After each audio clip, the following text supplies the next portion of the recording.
Welcome to NCERT zone. इस video में हम बात करेंगे क्लास 7th साइंस के 7th चैप्टर की, यानी कि weather, climate and adaptation of animals to climate की। इस चैप्टर में जितने भी क्वेश्चन हैं हम उसके आंसर्स को डिस्कस करेंगे। तो ओवरऑल जो चैप्टर है वो किसके बारे में है? ये है वेदर के बारे में, क्लाइमेट क्या होता है और किस तरह से वेदर और क्लाइमेट के हिसाब से जो एनिमल्स होते हैं वो अपने आप को अडेप्ट कर लेते हैं। तो चलिए शुरू करते हैं। सबसे पहला क्वेश्चन है, name the elements that determine the weather of a place. वो क्या एलिमेंट्स हैं या वो क्या फैक्टर्स हैं जो कि किसी प्लेस के वेदर को यानी कि मौसम को डिटरमाइन करता है? तो आंसर है, The elements that determine the weather of a place are temperature, humidity, rainfall and wind speed। ये कुछ फैक्टर्स हैं जैसे कि टेम्परेचर, वहाँ का तापमान, ह्यूमिडिटी, रेनफॉल और हवा की गति यानी कि विंड स्पीड। ये कुछ फैक्टर्स हैं जो कि वेदर को डिटरमाइन करते हैं कि वहाँ पे विंटर है या समर है या रेनी सीज़न चल रहा है, ठीक है, या स्प्रिंग चल रहा है या ऑटम चल रहा है। तो ये कुछ फैक्टर्स है जो कि वेदर को डिटरमाइन करते हैं। नेक्स्ट क्वेश्चन है, when are the maximum and minimum temperatures likely to occur during the day. कब सबसे ज़्यादा टेम्परेचर होता है और कब मिनिमम टेम्परेचर आता है एक दिन में, ठीक है। दिन के दौरान मिनिमम टेम्परेचर कब होता है और मैक्सिमम टेम्परेचर किस टाइम पे होता है? तो आंसर है, the maximum temperature of the day occurs in the afternoon, ठीक है, दोपहर में सबसे ज़्यादा टेम्परेचर होता है। While the minimum temperature occurs early in the morning, लेकिन सुबह में एकदम सुबह में, जैसे जिसको हम डॉन कह सकते हैं, भोर के समय, अर्ली मॉर्निंग में जो होता है वो सबसे कम वहाँ उस टाइम पे टेम्परेचर होता है, ठीक है, एक दिन के दौरान। नेक्स्ट क्वेश्चन है, fill in the blanks in the following statements. सबसे पहला स्टेटमेंट है, the average weather taken over a long time is called dash. जो एवरेज वेदर होता है taken over a long time, जो कि लंबे टाइम तक रहता है उस एवरेज वेदर को हम क्या कहते हैं? तो उसे कहते हैं क्लाइमेट, ठीक है। लंबे समय तक जिस तरीके से मौसम बना हुआ रहता है एक ही ढंग का, जैसे गर्मी या सर्दी या रेनफॉल, तो इसे हम कहते हैं क्लाइमेट, ठीक है। नेक्स्ट है, a place receives very little rainfall and the temperature is high through out the year, the climate of that place will be dash and dash. एक प्लेस जो कि बहुत ही कम जहाँ पे बारिश होती है और टेम्परेचर बहुत हाई होता है पूरे साल, तो वहाँ का क्लाइमेट जो होता है, the climate of that place will be dash and dash. किस तरीके का क्लाइमेट होगा? तो देखिए, सबसे ज़्यादा गर्मी होती है और बारिश बहुत कम होती है, तो हमें पता है ड्राई होगा और हॉट भी होगा। तो आंसर क्या होगा इसका? हॉट एंड ड्राई, ठीक है। गर्म होगा और सूखा सा होगा क्योंकि बारिश कम होती है और जो गर्मी है वहाँ पे टेम्परेचर वो बहुत ज़्यादा होता है। नेक्स्ट स्टेटमेंट है, the two regions of the earth with extreme climatic condition. Earth का वो कौन सा दो रीजन्स है जहाँ पे जो वहाँ का क्लाइमेट होता है वो एक्सट्रीम होता है, यानी कि बहुत ज़्यादा ठंड होती है या बहुत ज़्यादा गर्मी होती है, एक्सट्रीम होता है? तो आंसर है the polar region and the tropical region. Polar region में बहुत ज़्यादा ठंड होगी और ट्रॉपिकल रीजन में बहुत ज़्यादा गर्मी होगी, ठीक है। एक्सट्रीम क्लाइमेटिक कंडीशन होगा वहाँ पे, क्योंकि पोलर रीजन जो दोनों पोल्स पे होते हैं वहाँ पे बहुत ज़्यादा ठंड पड़ती है, बर्फ़ होते हैं वहाँ पे बहुत, ठीक है। नेक्स्ट क्वेश्चन है, indicate the type of climate of the following areas. In areas में जो क्लाइमेट होगा वो किस टाइप का होगा? ठीक है, जैसे जम्मू एंड कश्मीर में कैसा होगा? तो जम्मू एंड कश्मीर में देखिए, मॉडरेटली हॉट एंड वेट, ठीक है। मॉडरेटली हॉट होगा, ज़्यादा हॉट नहीं होगा, और वेट होगा, ठीक है, बर्फीला एरिया होता है। केरला का कैसा होगा? केरला का होगा हॉट एंड वेट, यहाँ पे गर्मी भी बहुत पड़ती है और बारिश भी होती है। देन राजस्थान का कैसा होगा? हॉट एंड ड्राई, बारिश नहीं होती है इसलिए टेम्परेचर तो होता ही है, साथ में बारिश भी नहीं होती है तो ड्राई भी रहता है। नॉर्थ ईस्ट इंडिया का कैसा होगा? तो यहाँ का होगा वेट, ठीक है बारिश होती है यहाँ पे काफ़ी। नेक्स्ट क्वेश्चन है, which of the two changes frequently weather or climate? Which of the two changes frequently, इनमें से कौन सा फ्रिक्वेंटली चेंज होता है, जल्दी जल्दी चेंज होता है, क्या वो वेदर है या क्लाइमेट है? तो वेदर तो टिक के रहता है, क्लाइमेट जल्दी चेंज होता है। तो आंसर क्या होगा? क्लाइमेट रहता है टिक करके और वेदर फ्रिक्वेंटली चेंज होता है, ठीक है। तो जैसे गर्मी आ गई, बारिश आ गई, सर्दी आ गई, ऑटम आ गया, तो ये फ्रिक्वेंटली चेंज होता रहता है, लेकिन क्लाइमेट जो है वो जगह के हिसाब से बना हुआ रहता है, तो ये जल्दी चेंज नहीं होता क्लाइमेट। तो यहाँ पे क्या होगा? फ्रिक्वेंटली क्या चेंज होता है? वेदर। नेक्स्ट क्वेश्चन है, following are some of the characteristics of animals. ये कुछ कैरेक्टरिस्टिक्स दिए गए हैं एनिमल्स के, ठीक है। जैसे पहला देखिए वो है diets heavy on fruits, white fur यानी कि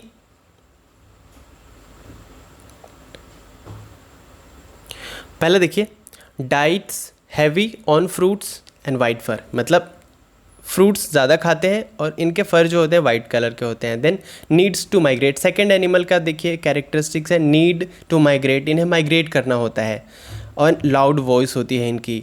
देन अच्छा सॉरी, बात करते हैं पहले की। पहला जो एनिमल है इसका जो डाइट होता है वो हैवी होता है, फ्रूट्स पे ज़िंदा रहते हैं। देन दूसरे का वाइट फर होता है, तीसरे का इनको माइग्रेट करना होता है टाइम टू टाइम। फोर्थ का है लाउड वॉइस होती है।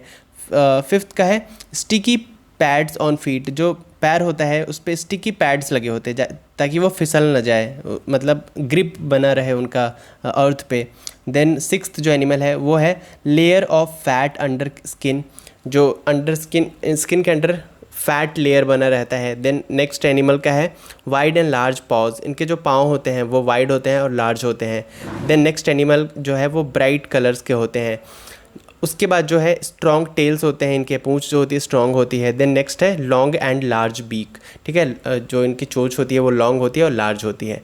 तो ये कुछ एनिमल्स हैं और उनके फीचर्स हैं, यानी कि कैरेक्टरिस्टिक्स है। अब ये जो फीचर्स या कैरेक्टरिस्टिक्स मिलते हैं किसी भी एनिमल्स को या किसी भी बर्ड को, ठीक है, वो मिलते हैं कि वो किस एरिया या किस रीजन में पाया जाता है। तो जिस रीजन में पाया जाता है वहाँ का क्लाइमेटिक कंडीशन कैसा है, वहाँ का क्लाइमेट कैसा है, तो उस क्लाइमेट के हिसाब से उनमें फीचर्स होते हैं, क्योंकि उन एनिमल्स ने, उन बर्ड्स ने अपने आप को उस तरीके से अडेप्ट कर लिया होता है क्लाइमेट के हिसाब से अपने आप को, ठीक है।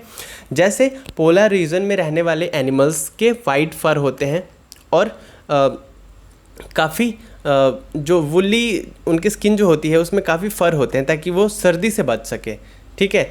तो क्लाइमेट के हिसाब से उनमें फीचर्स होते हैं। तो वही आपको नीचे पढ़िए दिया गया है, for each characteristics indicate whether it is adaptation for tropical rain forests और पोलर रीजन्स। ये जो भी यहाँ पे हमने फीचर्स देखे उनमें ये पता चलता है कि या तो ये जानवर जो भी एनिमल्स हैं या जो भी बर्ड्स हैं वो ट्रॉपिकल रेन फॉरेस्ट में रहने वाले हैं या पोलर रीजन में रहने वाले हैं।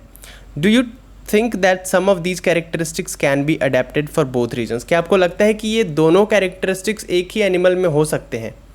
अब देखिए जो पोलर रीजन में रहने वाले हैं, ट्रॉपिकल रेन फॉरेस्ट में रहने वाले, उनमें अलग फीचर होगा और पोलर रीजन में रहने वाले एनिमल्स में अलग फीचर्स होंगे, क्योंकि उन्हें बस एक क्लाइमेटिक कंडीशन में रहना है, इसलिए दो दो कैरेक्टरिस्टिक्स उनमें नहीं होंगे, ठीक है।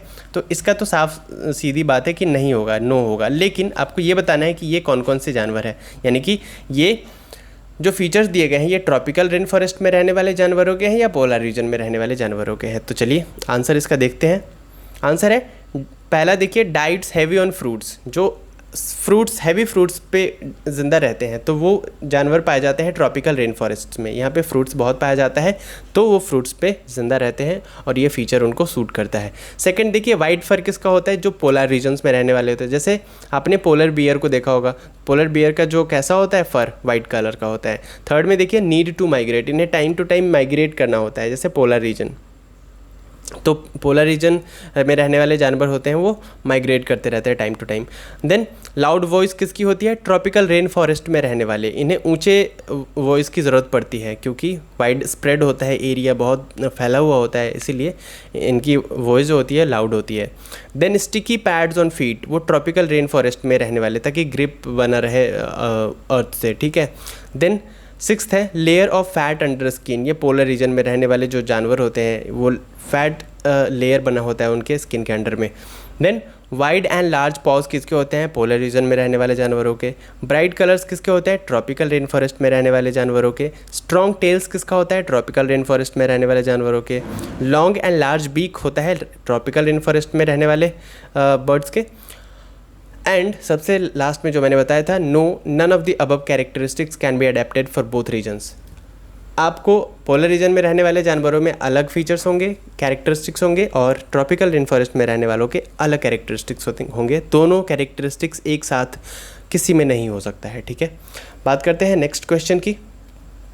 नेक्स्ट क्वेश्चन है, the tropical rain forest has a large population of animals, explain why it is so. Tropical rain forest में जो है एनिमल्स के लार्ज पॉपुलेशन रहते हैं, ऐसा क्यों होता है? तो आंसर है, the climate of tropical rain forest is generally hot and humid with continuous rain. Tropical rain forest का क्लाइमेट कैसा है? यहाँ पे जनरली हॉट होता है, ह्यूमिडिटी यहाँ पे होती है, लेकिन बारिश होती है रेगुलर बेसिस पे। These hospitable climate condition support huge population of plants and animals. तो ये जो कंडीशन है, इसमें प्लांट्स बहुत ज़्यादा उगते हैं, उनके लायक होता है ये कंडीशन, और इसीलिए एनिमल्स यहाँ पे बहुत ज़्यादा है, क्योंकि एनिमल्स के लिए ये बहुत ही ideal climate, ideal situation, ideal surroundings मानी जाती है। इसीलिए ट्रॉपिकल रेन फॉरेस्ट में एनिमल्स की पॉपुलेशन बहुत ज़्यादा है। नेक्स्ट क्वेश्चन है, explain with examples why we find animals of certain kind living in particular climatic condition। हमेशा क्यों हम देखते हैं अक्सर कि कुछ खास तरह के जो जानवर हैं वो किसी पर्टिकुलर क्लाइमेट में ही रह पाते हैं, किसी और क्लाइमेट में ज़िंदा नहीं रह पाते हैं। तो आंसर है, certain kind of animals can be found in particular climatic condition as they can adapt well to those condition. क्योंकि कुछ पर्टिकुलर जानवर किसी खास कंडीशन के लिए ही बने होते हैं और उस कंडीशन को वो बहुत अच्छे से अडेप्ट कर लेते हैं। For example, a polar bear is adapted for polar regions. जो पोलर बियर है वो पोलर रीजन्स के को अडेप्ट कर चुके होते हैं। It has a thick skin and a fat layer of fat to keep it warm in cold condition. इनका जो स्किन होता है वो काफ़ी थिक होता है, मोटा होता है, एंड जो इनका लेयर होता है वो फैट होता है काफ़ी, जो कि इनको कोल्ड कंडीशन में वार्म करके रखता है, गर्म रखता है। However, with these adaptation, it will not be possible for it to survive in tropical regions where it is hot। तो देखिए, क्योंकि ये इस तरीके से अडेप्ट हो चुका है और इनको इस तरीके के कैरेक्टरिस्टिक्स मिले हैं जो कि इनको गर्म रखे, तो ऐसे शरीर के साथ, ऐसे अडेप्टेशन के साथ अगर ये ट्रॉपिकल रेन फॉरेस्ट में जाके रहने लगे तो वो ऑलरेडी गर्म होता है और इनको भी ऐसे फीचर्स मिले हैं जो कि इनको गर्म रखता है, तो ये सर्वाइव नहीं कर पाएंगे उस कंडीशन में। फॉर एग्जांपल, आप गर्मी में स्वेटर पहन के निकल जाओ तो कैसा लगेगा आपको? अगर आपको 10 घंटे स्वेटर पहना के कड़े धूप में छोड़ दिया जाए तो आप मर ही जाओगे ना। तो सेम होता है जानवरों के साथ, जिस कंडीशन के लिए वो बने हैं उसके विपरीत कंडीशन में, यानी कि ऑपोजिट कंडीशन में उसको आप रखोगे तो सर्वाइव नहीं कर पाता है, ठीक है। Okay, similarly, a monkey is adapted to live in the forest with features such as long and sturdy tail, loud voice, etc. जो जानवर होते हैं, जो बंदर होता है, उसके टेल, पूँछ बहुत लंबे होते हैं और लाउड वॉइस होती है। These features are of no importance in polar regions। अब पोलर रीजन में इन फीचर्स की कोई ज़रूरत नहीं है। वहाँ पे आपके लंबे पूँछ है और मजबूत पूँछ है, लाउड वॉइस है, तो उसकी वहाँ पे कोई ज़रूरत नहीं पड़ेगी, ठीक है। Where vegetation is very less, वहाँ पे वेजिटेशन है ही नहीं, बंदर खाएगा क्या? फ्रूट्स खाता है, पोलर रीजन में कहाँ से फ्रूट मिलेगा उसे? Therefore certain types of animals live only in certain climatic condition. इसीलिए कुछ खास तरह के जानवर कुछ खास तरह के कंडीशन में ही सर्वाइव कर पाते हैं, ठीक है। बात करते हैं नेक्स्ट क्वेश्चन की। नेक्स्ट है, how do elephant living in the tropical rain forest adapt itself. जो हाथी ट्रॉपिकल रेन फॉरेस्ट में रहता है, यानी कि हाथी ट्रॉपिकल रेन फॉरेस्ट में ही रहता है, तो ये अपने आप को किस तरीके से अडेप्ट कर लेता है इस क्लाइमेटिक कंडीशन के अकॉर्डिंग? तो आंसर है, an important and widely found animal of Indian tropical rain forest is the elephant. Indian tropical rain forest में जो एनिमल रहता है जनरली वो है एलिफेंट।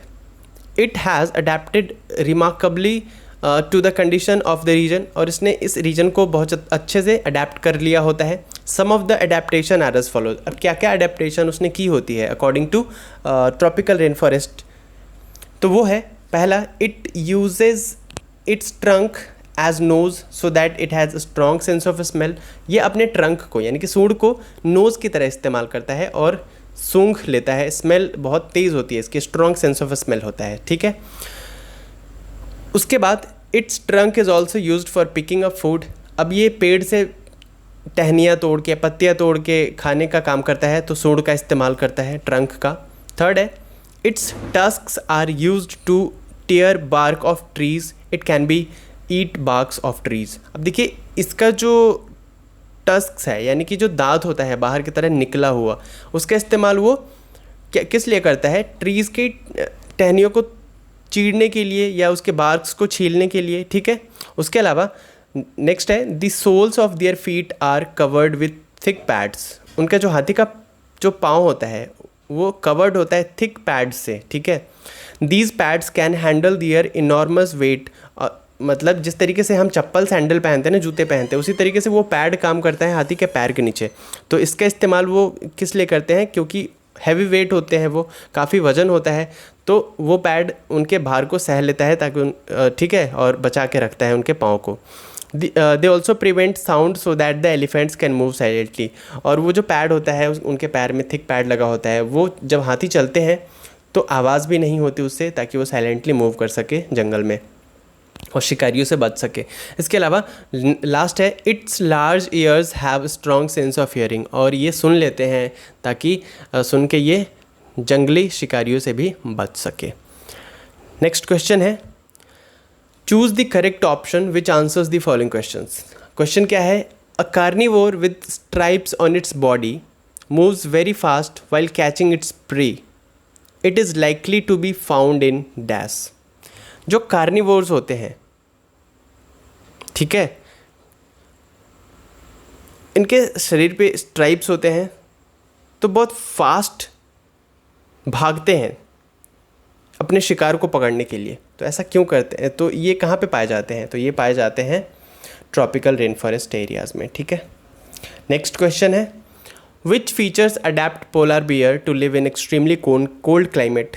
एक्सट्रीमली कोल्ड क्लाइमेट में किस तरीके से पोलर बियर रह पाता है? तो आंसर क्या होगा? A white fur, fat below skin, keen sense of smell, या सेकंड देखिए थिन स्किन। थिन स्किन तो होगा नहीं, थिक स्किन होता है, तो ये पहले एलिमिनेट हो गया। थर्ड है a long tail, long tail भी नहीं होता है, ये भी क्या हो गया? एलिमिनेट हो गया। फोर्थ देखिए white body, paws for swimming, gills for respiration, ये पानी में तो रहता नहीं है, तो इसका क्या होगा? पहला हो जाएगा। A white fur, fat below skin, keen sense of smell. Next है which option best describes a tropical region. Tropical region को क्या डिस्क्राइब करता है? हॉट एंड ह्यूमिड होता है, सही लग रहा है। सेकंड देखिए मॉडरेट टेम्परेचर, हैवी रेनफॉल तो नहीं होता है। नेक्स्ट है कोल्ड एंड ह्यूमिड, ये भी नहीं होता है। हॉट एंड ड्राई, ये भी नहीं, तो क्या हो जाएगा इसका? फर्स्ट हो जाएगा, हॉट एंड ह्यूमिड हो जाएगा। तो इस चैप्टर में इतने ही क्वेश्चन थे, हमने सब डिस्कस कर लिया है। मिलते हैं नेक्स्ट वीडियो में नेक्स्ट चैप्टर के सॉल्यूशन के साथ। तब तक देखते रहिए एनसीईआरटी जोन को। अगर आपने अभी तक सब्सक्राइब नहीं किया है तो please do subscribe to the NCERT zone. Like करिए वीडियो को, कमेंट करिए और शेयर करिए अपने दोस्तों के साथ। साथ ही साथ हमें हमारे इंस्टाग्राम पेज पे भी जाकर के फॉलो कीजिए, हमारे फेसबुक पेज को जाकर के लाइक कीजिए। अगर आप इस पर्टिकुलर वीडियो की PDF फाइल डाउनलोड करना चाहते हैं तो इस वीडियो के डिस्क्रिप्शन बॉक्स में मैंने दे दिया है, तो वहाँ से जाकर के आप डाउनलोड कर सकते हैं। घर पे रहिए, मुस्कुराते रहिए, सेफ रहिए।